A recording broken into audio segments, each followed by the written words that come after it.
అందరికీ నమస్కారం. నా పేరు స్వప్న. ఈరోజు మీకు నేను శ్రీరామనవమి స్పెషల్ వడపప్పు చలివిడి పానకం చూపించబోతున్నాను. పెసరపప్పుని వాష్ చేసుకొని కాసేపు నానబెట్టుకోవాలి.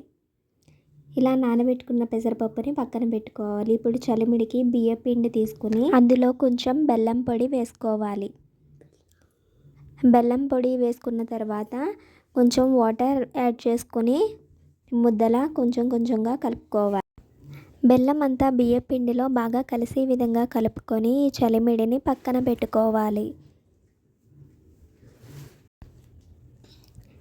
ఇప్పుడు మనం పానకం తయారు చేస్తున్నాం. పానకానికి బెల్లంలో కొంచెం వాటర్ యాడ్ చేసుకోవాలి. ఇప్పుడు మిరియాలు యాలకులు దంచుకొని ఈ పొడిని పానకంలో వేసుకోవాలి.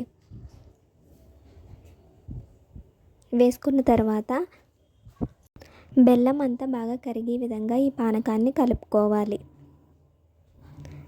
పానకం తయారైపోయింది. అందరికీ శ్రీరామనవమి శుభాకాంక్షలు. మీకు ఈ వీడియో నచ్చినట్లయితే లైక్ చేయండి, షేర్ చేయండి, సబ్స్క్రైబ్ చేయండి. Thank you for watching.